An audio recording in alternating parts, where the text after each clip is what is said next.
Hey everyone, Willie Miranda with Live with the Leaders podcast. Thank you so much for tuning in this afternoon. Today we have a special guest with us. Her name is Carol Stephen. Good morning, or I should say good afternoon, Carol.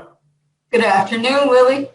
So, Carol, we're here. I've been wanting to get you on these podcasts now over the last several months, and I know I took kind of a break from them, but you've had a really good run in real estate over the last few years, and I know you have a ton of great information that you want to share.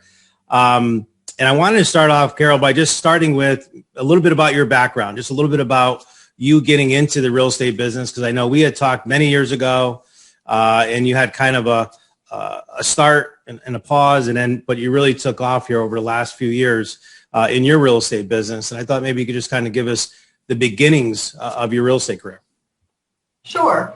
And thank you for having me. I got my license in 1998 due to a development company I worked for. They wanted us to get licensed. I never used it. I continued to be in a referral network. And then the first time that I spoke to you was back in probably about 2005, looking to do this full time. And then there was a couple of other times since then. And then finally in March of 2015, I pulled the trigger and did it full time. And I've been full time since March 2015. So I love my job. I can't even tell you. I know I'm not supposed to say it's my job because I'm self-employed, but at the end of the day, I love my job. I love my career, however you'd like to say it. No, and that was one of the things that impressed me a lot about you, Carol, in the beginning, is that you're just a huge sponge and you continue to be a sponge. And I think that's how you grow, right? That's how you become successful in real estate, because this business of real estate is just always evolving, is always changing. And if you're not staying up on education, you're not staying up on training and the different things that are out there, we can't serve our customers to the highest level. And I know that's something that you focus on from day one, is focusing on the customer. So maybe talk a little bit about that. Like, I mean, in the beginning, and I know I kind of going back to when you first started, there's a lot of new agents that are going to be listening to this podcast, and then you have some other agents that are experienced, but maybe in a little bit of a rut right now. What were some of your, early beginnings on when you first got started? What was the thing that most really attracted you, that you had to get started to get your business off the ground, or that you had the most success with? Probably would be the education part of it, taking in all the training, taking in everything that I could do to network with every possible person in this business. And that means lenders, attorneys, contractors, brokers, other broker owners, other realtors. I think at the end of the day, for me in the beginning, in 2015, I didn't do really well at all in 2015. And that was because I was spinning out of control as far as grabbing this, grabbing that, this whistle, this bell, doing what she did, doing what he did. And then I finally realized that over my business career, it's always been important for me. My father and mother both have always said, you be you, do you, and make those steps to be you. And as of right now, 2021, everyone's using that, be authentic, be authentic. I've been doing that for 30, 40 years. I don't want to date myself here. But at the end of the day, a new agent coming in should be you do you. We're all in this business. We all have our own businesses. The most important thing is be true to yourself. Don't compromise your ethics or your values. You do you. That's so important. And that's something that we had just talked about not too long ago, where you're right. So many agents want to copy other people and try to be like them or try to be someone they're not. And it shows, right? It definitely, clients do see through that. And you are who you are, and then that's what you have to focus on.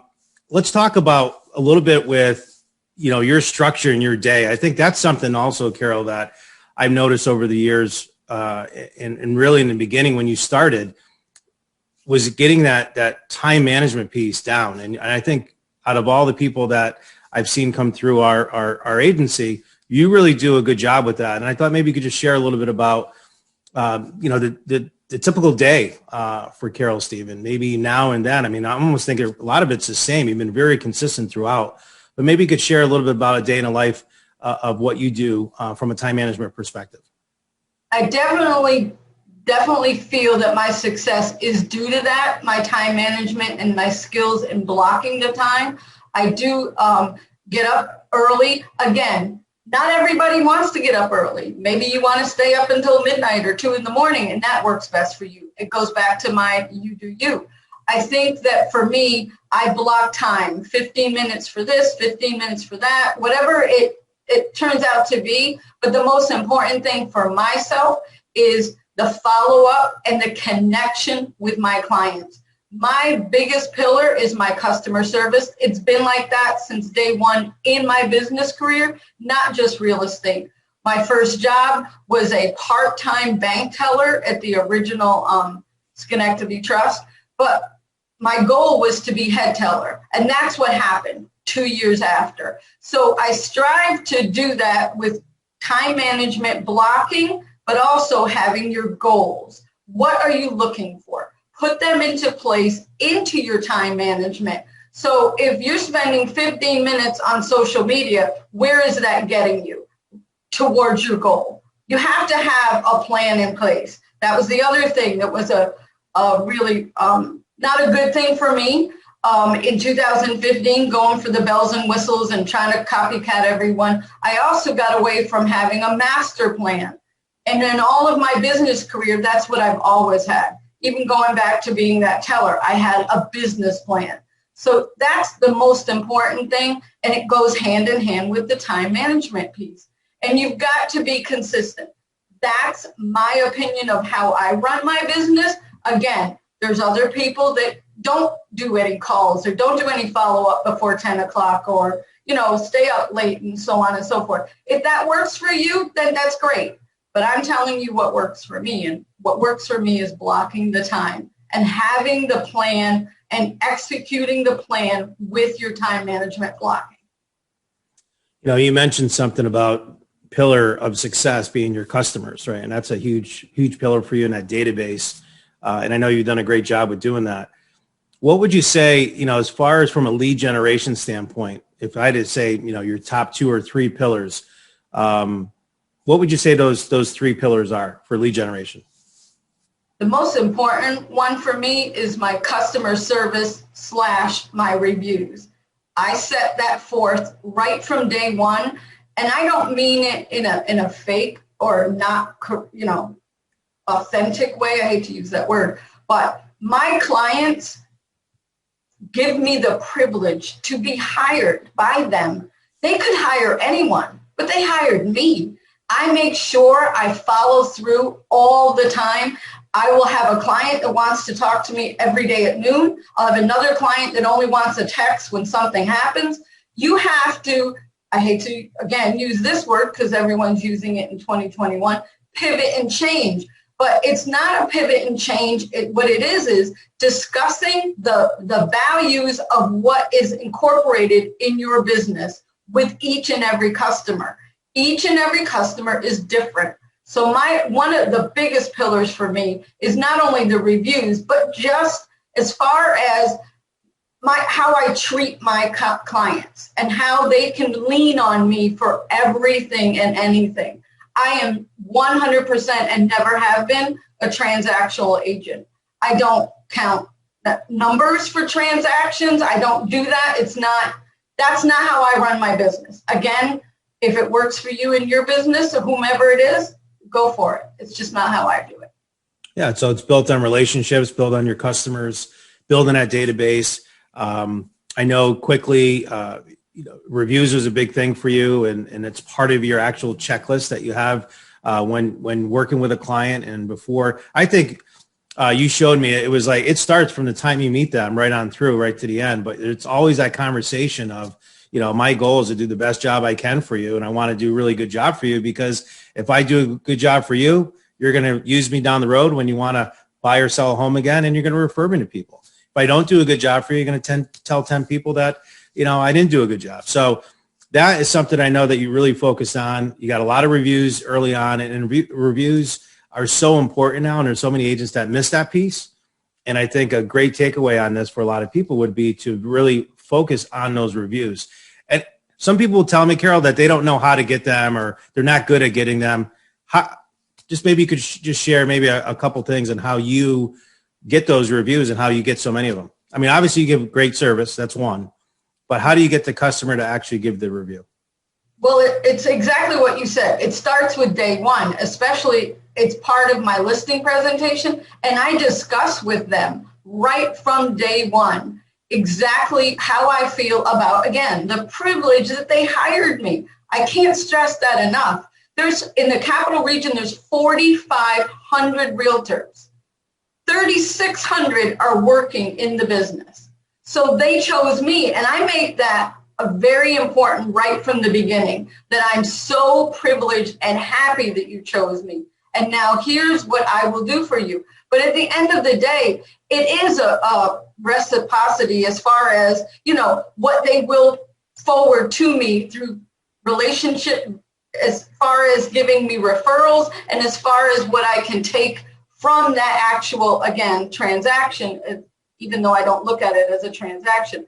I think for a newer agent coming in, I think you have to hone in on why you're doing this. Why did you get into real estate? And if it is for that customer service part to help someone, then hone in on the fact that where is the connection? Where is the relationship? Again, going back to even the first phone call that you make with them, it may not be there. It may be there. And as far as getting a review, I have never paid anyone for a review. I've never given them a gift card. I've never done any of that.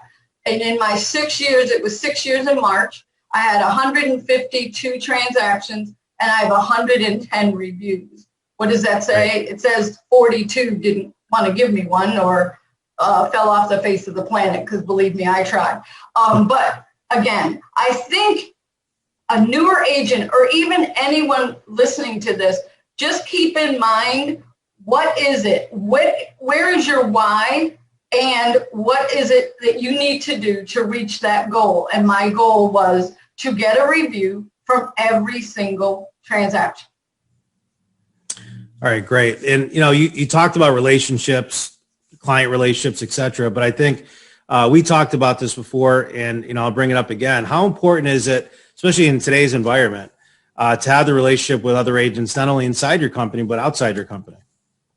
Oh, it is key. And that's another one of my large pillars, the networking, the collaboration with everyone, and not just in this field. I've been meeting with 4 individuals since probably, oh my goodness, 2000.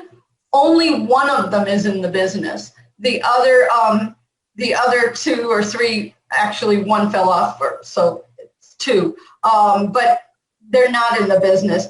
And it's just creative juices. It's the collaboration of, wow, I didn't think of that, or, oh my goodness, I didn't see that happening, and so on and so forth. I think at the end of the day, you're always in the know if you network. I also network on a monthly basis with 3 colleagues in real estate. And again, just being in the know and empowering myself and my clients from that. And again, the takeaway is just unbelievable. And it also pays forward as far as in a transaction. It's the collaboration that you should have. I know you like to say it all the time. And another realtor of ours says it all the time, play nice in the sandbox. Right. Again, you should be doing that without being told how to do that or being reminded to do that. That should just be a life thing. You know what I mean? Treat people the way you want to be treated. So I'm not sure that I put that high on my hierarchy as far as what I want to do. I just know that I network and I collaborate and I stay within my ethics and my values and don't go outside of them. Yeah, it is true. I mean, the power of a mastermind is so important. And a great takeaway that you just put out there is we should be doing that. We should be meeting with people, not only in our own industry, but outside of the industry. And I know you've been doing that right along, and you picked up a lot of value, not only from, again, the real estate industry, but what are other people doing in their industries to help grow their book of business? Because it's all about referrals, right? Sales is all about who they know, like, and trust. And that's who they're going to go with. And by masterminding what other people are doing the same thing or doing a good job, you could get a lot of value from that. So social media has been something that's been really kicking around here over the last several years. And I think more and more we're starting to see it, especially, over the last year with everything that's been going on. So many eyes are on social media. And, there's different opinions out there, whether they should be on it, not be on it, what type of posts they should be doing. Should they be doing videos? Should they be doing personal things on there? What advice do you have for people getting into the business right now about their social media, about maybe some of the do's and don'ts? I am so happy you asked me, because I have actually printed off something that happened in 2016. So when I came to Miranda in 2015, I was not on Facebook. I'm an extremely private person. 2015 wasn't on it. You had training and we all talked about we should have a business page. 2016, I did an open house. You had a business page. You posted it on the Miranda business page. And then you boosted it. And it got 6,000 views. Mm-hmm. That night, I got on Facebook. I didn't realize you had to have a personal page to get a business page, but it doesn't matter. I'm still private, but I am on Facebook, and that was the eye-opening thing. The other thing that was eye-opening for me is everyone says, video. Listen, again, I'll say to the newer agents listening to this, or even the people that are experienced and been in it for years, video's not for me, and I learned that. But here's the thing. It doesn't have to be for me. It's just right. Not one of my pillars. What I do on social media, though, I regularly post. I educate. I give the market out there, anyone looking, not only just my clients, but anyone looking, I post regularly, scheduled posts, and I also do organic posts. So, and it's been a win-win for me. Huge. And I want to say I ripped that off like a Band-Aid probably in 2019 after, fighting it. So social media is huge. Just don't get bogged down with the whole, should I do it? Shouldn't I do it? Or whatever it is. It is a win-win. But again, I'm a true testimonial to the fact that I didn't want to do it. So, Right. Yeah. And I think that, there's a lot of opinions out there, but I think you're right. I mean, you could still be private, but still have a very, very good social media presence. But it's your business. So you have to kind of separate the two. And you got to go where the eyeballs are, and social media is where a lot of people are. And you do a great job. But more importantly, what you said consistency, Carol. And you're very consistent on your posts, educating people on what's going on in the marketplace. And it really shows. I think it goes back to what I said earlier in this conversation is you do you. Listen, right. If you want to post, you don't like this guy and you like this guy, knock yourself out. I can't control how you do it. You know what I mean? Because at the end of the day, I'm going to continue to do me. It's very hard for me, and I'm quite sure you know this, and a lot of my colleagues know this, for me to get out of my own head about the bragging, because I think when I put something on social media about this house sold or whatever I put on there, I feel like I'm bragging, like, look at me. And so I had to, and 2020 taught me that, to get out of that. And now monthly, twice a month, I'm posting a testimonial on social media with the house they either bought or sold or whatever. And I've got that in the schedule now, and I do that. So I'm slowly getting to the point where, yes, I'm not as private, and yes, I can, pat myself on the back. All right, awesome. I know that, we talked a little bit about the time management piece, and the one thing that really sticks out in the most struggles that I hear when I talk to other agents about time management is that they get so bogged down in their emails, right? You open up their emails and they got 150, 200, 300 emails. I mean, if I go on mine, I don't know, I probably have about 400 of them right now, just from yesterday and today. You do a great job with it. And I don't want to not have that conversation with you, because I think it'll help a lot of people listen to this podcast of how you actually go about your email each and every day. Can you just share, take a minute or two to share that? Sure. So I have my emails all filtered out into folders, and I don't open them right away. I'm on my emails in the morning. I have a half an hour. Again, it's my time management blocking. a half an hour, then at lunchtime, a half an hour, and then in the evening, sometime in the evening, whatever it may be. Now, that may not happen today for a half an hour at lunch. It may only happen 15 minutes. The point is the structure is there. The other thing too is, again, only my opinion, but if I have 2,000 emails or 5,000 emails, how can I run my business? What am I missing? Who's sending me something that's important into one of my files? I can't operate that way. Again, it's not comfortable for me. So what I do is, again, I have filters as far as in files. If I have a buyer, Susie Q is a buyer, then any emails that come in go to Susie Q, and then I look in the morning, afternoon, and night. So again, I think it's a matter of, I don't want to keep repeating it, but a plan that you have in place to reach your goal. What is your goal, and what activities do you do to get to that goal? So if you have a client, Susie Q will go with, and she's very needy, as we would say, and then you're going to make sure that you look at her emails more often, maybe something like that. So you just change your time management blocking for each client as far as that goes. That's what I do. Again, it works for me. I've always had to have structure, always. So it's not something new for me. I do everything structured. People say it all the time. You're like and you did a great job doing some training for our agents. And I know a lot of them still refer to that training when they're sitting down swearing at their emails, saying, how great it would be to have their email set up like Carol. So thank you for helping with that. And I even do it myself. Sometimes I'll get down to like 150 and I'm like, all right, Carol would be proud if she saw my inbox right now, not being too many in there. There's been times it's been over 1,000. It's embarrassing, but hey, we all have it, right? Exactly. And again, you do you, I'll do me.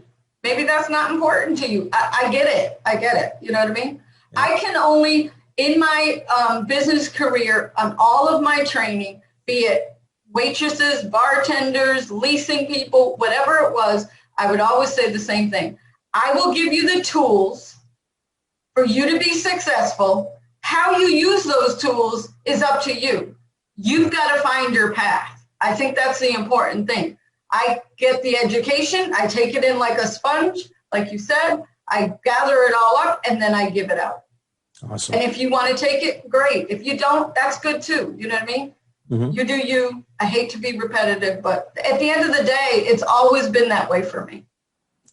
No, it's great. It's great advice. And I think, every agent will definitely benefit from that. And it's so true. They got to be themselves. I wanted to ask you about technology. What one app, CRM, something, what's one technology that, other than your phone, that you really rely on in your business? I know this is something that I've asked just recently some different agents, and they all have different things, but is there anything that's specific, like you said, I love this tool or I love this piece of technology for my business? I would say, for me, it's a two-part thing on that. I love my CRM, and the reason that I love my CRM is it keeps me focused. It keeps me on top of mind with my clients. I think that's important. I think the other thing, too, is I track everything, and I have spreadsheets, and so I would say for me, it's the tracking. I don't understand if you don't know how you're doing or what happened or what didn't happen. I don't know how you can better yourself. So I would say my tracking. I think I have a statement on my board. You must know what you want before you can measure results. So that goes back to, like I said, have a plan, have goals, have something that's concrete. If you don't know your destination, it's difficult to get there. In 2015, I didn't know my destination. So at the end of it, I was like, oh, wait a minute, let me regroup, let me start all over again. So again, I track everything. Like, again, if I don't get a listing, I contact them and I speak to them and I ask them, what could I have done better? I know in the business, they call it like doing an autopsy. But I can tell you the ones that I did not get, or the clients that didn't feel comfortable with me or whatever, that's basically the reason. We just didn't feel comfortable. It wasn't my presentation. It wasn't my reviews. It just didn't click, and someone else clicked. You can't do anything differently. So Yeah, that's so true. Chemistry is, if it's there or if it's not there, it's just like any other relationship. And it's so true. No one gets 100%. No one's perfect, as we say. The fact that you do that, though, I think is why you've become even a better agent, and as the pace that you made that at, meaning that the fact that you went to people and said, hey, what can I do to better my business? I didn't get the listing, or I wasn't able to work with you as a buyer, whatever the situation may be. And if they give you feedback, and most will give you, constructive feedback, taking that, not taking it personal and doing something about it, it's just going to help you on the next, presentation that you do. And that goes back to also the beginning of my career, not just being the teller at Trustco, but also being in the bar business. So when I was training different waitresses, and then even behind the bar, the owners would say to me, one owner in particular would say to me, listen, there is 11 nightclubs in a 5-mile radius. You need to make them come back here. So this was back in the day when it wasn't, just a beer bottle. It was a lot more than that. But anyway, it was cleaning ashtrays and so on and so forth. But if you came to visit me, I would find out your name and what you drank, and then I would make sure there was a connection. And then you're going to pick to come back and see me. And again, I don't want to be totally incorrect in this, but not because of my personal appearance, but because of the connection. Again, I did that for 30 years in the bar business. Nightclubs. Why choose our nightclub versus the nightclub a block away? Because of what Carol did. Or, if you walked in the door, I'd have your gin and tonic ready because that's what you drank the first time, because I would remember. I do the same thing in real estate. You make the connection, you find out, and not falsely either. Like, you won't hear me saying, love that jacket, Willie, unless I love the jacket. So right. I'm not saying that people should do that. What I'm saying is that make the connection. And there may be times when there's no connection, but customer service is the key to my business. And I believe to a lot of businesses, just like I said, nightclubs or restaurants. I mean, like, why do you go get Italian from that restaurant? Is it the person? Is it the owner? Is it the service? Is it the food? Again, I'll go back to it. There's 3,600 realtors in the capital region working, but they chose me. So. Right. It's funny. I remember there was a saying on it, and I'll probably screw it up as I say it because I don't have it written down here in front of me, but it was something to do with customer service. And I always said that people may not remember what you did for them, but they'll remember how you made them feel. Right. And to your point on that, if they had a really good experience with you, you actually spent time with them. Like you said, you cleaned their ashtray, you remember their drink, whatever the situation may be, that's what people come back for. And the same thing holds true in real estate. And that shows in my, again, don't want to spend a lot of time on it, but in my reviews, reviews are not, most of them are not cut and dry. Some of them make me cry because of the things they say. And that's another thing. I get letters and cards when, unfortunately, people pass away that say I made all the difference in their world or their life at that time or whatever it is. That's like unbelievable that I could make that difference, because I feel wholeheartedly the privilege that I have that they hired me. It doesn't go unnoticed by me. And I know that they know that from day one when I meet them. I make sure that they understand. I don't take that lightly at all. All right, awesome. Well, let's round it off here. I had one question that I had put on here that I think it's important for new agents coming into the business, Carol. There's a lot of new people coming into the business. A lot of, this time of the year, we see a lot coming in, and especially over the last year. And I think it's because some people, when I ask people, why are you getting in real estate? Well, I've always wanted to be, a real estate agent. Okay. Well, let's go a little deeper with that. And then I have some people, so I always loved homes, and I love showing properties and seeing properties. Some of them say, I watch HGTV or the $1 Million Listing, and that's why I wanted to be a real estate agent. But at the end of the day, for the agents that are truly committed to wanting to build their business, Carol, want to get into the real estate business as a career, what advice would you give to those agents getting into the business, what they should do early on, maybe in their first 6 months, a year in the business? Number one, get educated. Get the training. If your brokerage offers training, soak it up. I'm still going on training. I'm 6 years in. I go to webinars, mastermind calls, everything. Soak up everything that you can so that you can not only be a better realtor for your clients, but just a better human being. You're collaborating. You're working within a network. Lean into it. It's very, very important. That's number one. And then number two, have a business plan. Even if it's something as simple as a goal.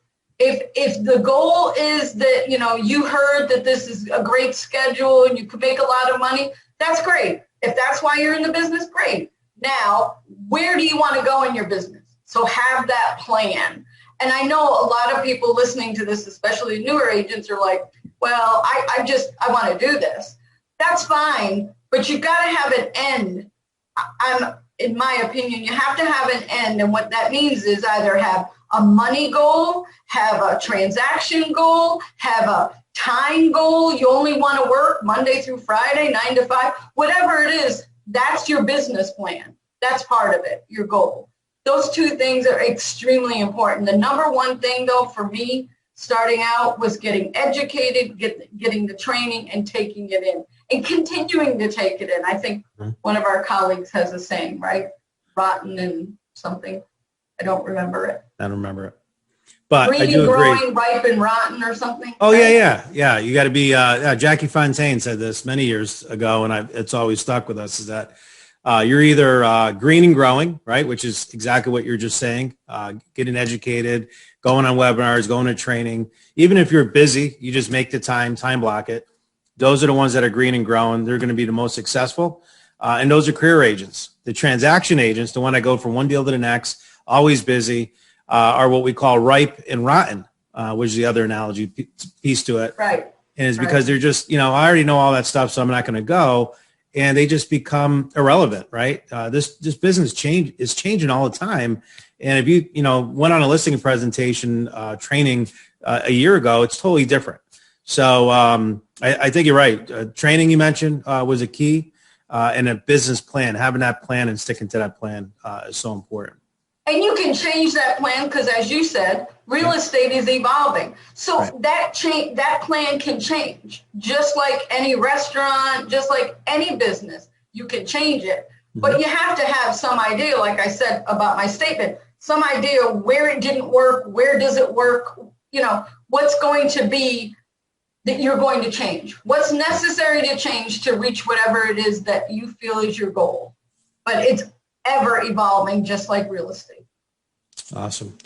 All right. Well, Carol, great information on this podcast for sure. And a lot of nuggets. I know I'll be going back to it, writing down some different things to share with others. But one of the things that, I always like to ask at the end is what does the future hold for you in real estate? Where do you see the real estate business going and yourself going in real estate over the next 5 to 10 years? I would like to continue to grow my business. And what I mean by that is I've raised my levels as far as not only monetarily, but transaction-wise. The reason that I've done that is because I feel confident that this time it's the right time for me to do it. On average, I have 30 transactions a year. So I'm going to, for this following, couple of years, I'm going to up that. Also, what I would like to do is continue to give back. I always give back. My first year, I gave back 1% of my income. Second year, I gave back 3%, so on and so forth. So that will be increased. I'm always giving to charities. I'm always giving back. So I've looked into endeavoring different avenues for that. So that will be a change for me. And then I also want to up my ante as far as social media. I know I'm comfortable where it is now, but maybe what I could do, and again, I'm saying it, so I guess I have to do it, maybe up my ante as far as telling people about what I've done instead of twice a month, maybe 3 times a month. Yeah. I think what I need to do is just, again, understand that people are going to like and trust me and also look to me for my experience and my success in that experience. Yeah. So. All right. Well, thank you so much for taking the time out of your busy day today, Carol. And thank you, everyone, for listening in on this podcast.